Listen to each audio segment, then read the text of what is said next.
Alô, queridos amigos, irmãos, saudações fraternais. Meu nome é Peter Undo, agradeço a todos os novos inscritos nesse canal e hoje queremos prosseguir com o estudo já iniciado há semanas atrás sobre o tema como lidar com seus sentimentos e as suas emoções. Hoje vamos pensar a respeito de traumas do passado, traumas onde a pessoa sofreu injustiças ou mesmo traumas devido a circunstâncias que não dependem de outras pessoas. Sócrates disse: melhor sofrer uma injustiça do que cometê-la. Realmente é verdade. Quando a pessoa sofreu uma injustiça, ela pode perdoar, mas quando cometeu, ela muitas vezes vai carregar o peso da sua culpa. Um dos traumas mais profundos é o trauma da rejeição sofrida, conforme a revista Bem-Estar. A rejeição é a ferida emocional mais profunda. Uma das feridas emocionais mais profundas é a da rejeição, porque quem sofre com ela se sente rejeitado inteiramente, interpretando tudo o que acontece ao seu redor através do filtro de sua ferida, se sentindo rejeitado em situações em que, na verdade, não é. Um elogio pode ser interpretado como um ato hipócrita, porque a pessoa tem a sensação, não, a minha vida não vale nada, então é impossível que alguém fale sinceramente me fazendo um elogio. A pessoa se sente desqualificada como um todo. Uma coisa é falar a respeito de uma área da vida. Outra coisa é desqualificar e mostrar uma pessoa como inteiramente errada. Você é com algum adjetivo que é pejorativo. Se a pessoa vai dizer, você é uma menina querida, te amo, vamos nos esforçar para vencer também esse problema, é uma coisa. Ela se sente acolhida, compreendida e apoiada para superar problemas que ela está levando na sua vida. E uma das áreas muito traumática na vida da pessoa quando ela sofre violência sexual, especialmente na infância, mas também na adolescência, na vida adulta. Traz danos físicos para a pessoa. O corpo vai reagir em função do trauma sofrido. Dor física é apenas uma das consequências, podendo haver muitas outras consequências na área emocional e até espiritual. Quais são os danos psicológicos? Distúrbios do sono são comuns, depressão, transtorno de estresse pós-traumático, sentimento de degradação e perda da autoestima, sentimento de despersonalização, culpa, ansiedade, temor de andar ou de ficar só. Medo das pessoas atrás delas e de multidões. Temores sexuais, pesadelos repetidos, recapitulando estupro, síndrome do pânico, tendências suicidas e problemas com relacionamentos íntimos. Temos atendido uma série de casos de pessoas que sofreram violência sexual e notamos como demora para haver uma restauração para a pessoa se sentir digna e realmente se realizar também profissionalmente e socialmente. A violência sexual é uma crueldade tremenda que traz sérias consequências para a vida da pessoa. Desenho de vítima de pedofilia. Veja como ela desenha este homem. Isso ficou gravado na sua memória.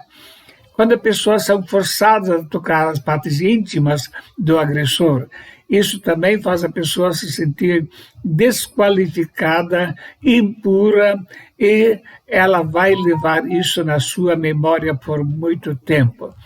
Estava voltando do norte do Brasil, numa viagem de ônibus, partindo de Salvador.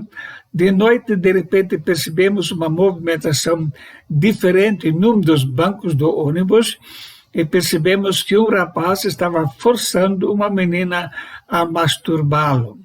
Estava tudo escuro, mas quando percebemos, luzes logo foram acesas e, naturalmente, esse rapaz foi preso e descarregado no primeiro posto policial.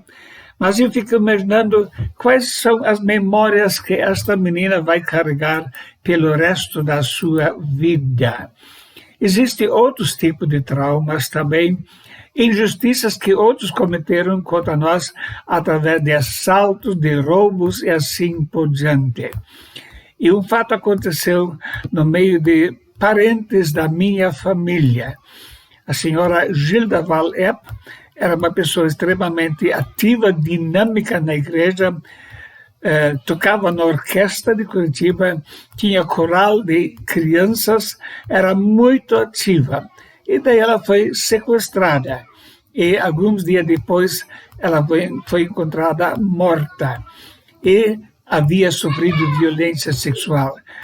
E lembro-me do velório, do enterro dela, como isso deixa marca nos familiares, no marido e nas outras pessoas que foram servidas por ela. Realmente acontece muita injustiça em nosso tempo. Então, é muito importante olhar para alguns aspectos dessas injustiças. O corpo que foi contaminado já não existe mais. Células se renovam.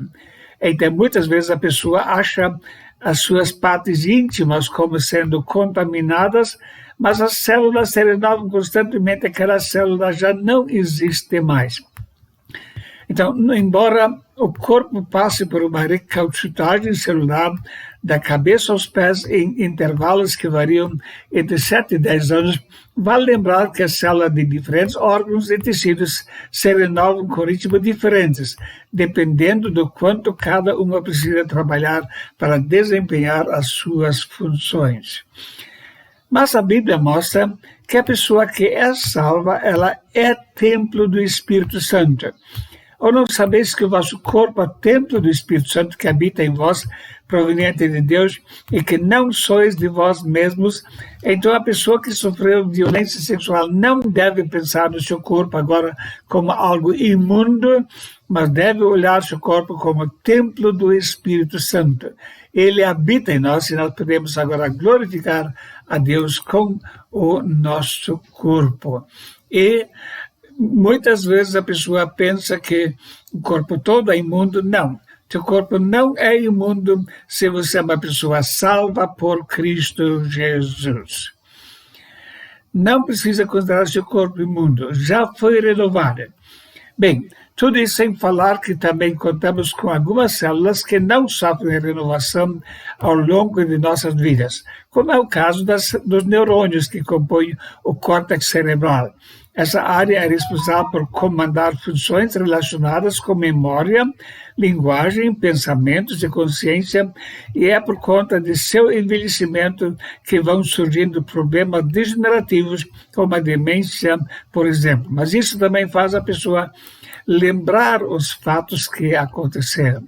Porém, uma coisa é lembrar como sendo um trauma presente na vida, outra coisa é esquecendo-me das coisas que atrás ficam, olhando para as que estão diante de mim, eu prossigo para o alto. Não devo deixar que a minha vida se torne agora um pesadelo pelo resto dos meus anos, pelos traumas sofridos no passado. Os neurônios do córtex cerebral vão fazer com que a pessoa possa lembrar o que aconteceu. Quando a pessoa vai ver o agressor, naturalmente, isso vai afetar mais o seu estado emocional. Ele me violentou. E muitas vezes essa violência sexual acontece por parte de padrastos e muitas vezes até por parte de pais. Já atendi uma senhora que havia sido violentada durante 17 anos pelo seu próprio pai. A Bíblia nos mostra que as consequências podem ser amenizadas pelo perdão dos pecados. Vamos ver um exemplo de uma pessoa que sofreu violência sexual. Isabel conta que mais tarde, já casada e com 2 filhos, sexo para ela era algo que não precisava existir. E isso estava atrapalhando o seu casamento. Ele não se sentia desejado, mas não era nada disso que eu queria demonstrar. Era só um mecanismo de defesa, pois eu voltava a lembrar de tudo que o meu padrasto fez comigo, conta Isabel. Então, por isso é muito importante tratar esses assuntos em aconselhamento para uma pessoa, uma senhora nesse caso, não transferir aquilo que sofreu com o agressor para o seu marido, conseguir desvincular essas duas coisas. Em um texto intitulado Papai, Te Odeio, ela segue: Pai, como você lê tudo que eu publico, espero que também leia isso. Você e seu advogado merecem cair no mesmo inferno. Espero que nem hoje nem nunca você possa dormir em paz. Lembre-se da minha voz infantil pedindo que você me deixasse em paz. Espero que isso tire o seu sono. Publicado, então, nessa carta sob o título Eu Te Odeio, Pai. Porém, a questão é: se eu vou carregar um ódio, vou estar prejudicando a minha própria vida. A Bíblia ensina a transferir essa questão para Deus, é Ele que vai julgar. Depois do ato enojada, a menina ficava horas no banho tentando se limpar. Até hoje não sou capaz de ver uma cena de violência sem entrar em desespero. Mesmo sabendo que é ficção, eu entro em parafuso. Tenho ainda meus rituais de limpeza, fico horas no banho com a sensação de estar suja. Passo muito tempo me limpando e também lavo as mãos de 5 em 5 minutos. Veja aqui como esses traumas podem prejudicar o andamento normal da vida de uma pessoa. Alguém que faz esse tipo de ato deve uma vez estar consciente como está destruindo a vida de uma outra pessoa. Muitas vezes a pessoa ainda carrega um sentimento de culpa. Os agressores costumam dizer: você é culpada, você que me seduziu, você que é imunda. E se você vai falar para alguém, eu vou para a cadeia, você vai ser culpada para todo sempre e a sua família vai ficar sem comida. Então a pessoa, além de sentir o trauma da violência, ainda sente culpa. Isabel explica que sentia uma culpa muito grande e acabava renegando a si mesma, acreditando ser ela a pessoa causadora da situação. Levou anos para que ela entendesse que era vítima da história desde que o primeiro abuso aconteceu aos 7 anos de idade. Sexo para ela era algo que não precisava existir e isso estava atrapalhando o seu casamento.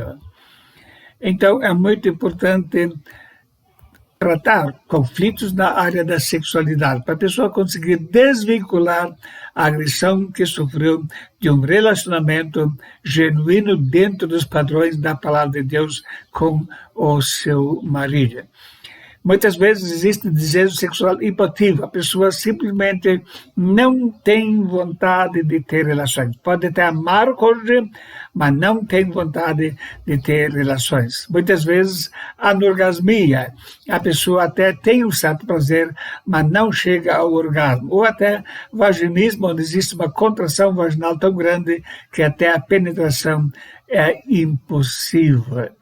Então, são várias áreas que precisam ser tratadas. Em primeiro lugar, a autoestima. A pessoa precisa se ver como alguém salvo por Cristo Jesus, corpo sendo transformado em santuário do Espírito Santo e um vaso de honra para a glória de Deus. Ela precisa estar entendendo que não foi a culpa dela, ela é vítima e não é a pessoa culpada. Precisa ser tratado, então, evidentemente, também a área da sexualidade quando vai entrar num relacionamento conjugal. E a libertação da raiva e da amargura. Quem carrega a raiva e a amargura está se prejudicando a si mesmo. Como alguém disse, significa tomar veneno e esperar que a outra pessoa vai morrer. A origem de qualquer ferida emocional provém da incapacidade de perdoar aquilo que os demais fizeram conosco ou que nós mesmos fizemos. Mas a Bíblia diz: se pois o Filho vos libertar, verdadeiramente sereis livres. Conhecereis a verdade e a verdade vos libertará. Isso não esgota o tema, queremos no futuro próximo continuar tratando desse assunto, mas esperamos que possamos compreender esses fatos. Se a minha vida pertence ao Senhor, o meu corpo não é imundo, ele foi purificado, ele é santificado, é santuário do Espírito Santo. E se eu sinto raiva, ódio, amargura, é importante reconhecer que devemos transferir isso para Deus. Deus é que vai exercer justiça.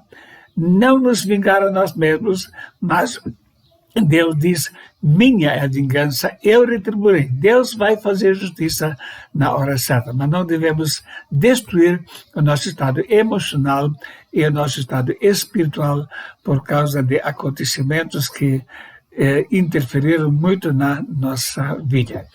Muito obrigado por ter assistido a mais esse estudo e que Deus o abençoe ricamente na sua vida, no seu ministério e na sua família. Amém.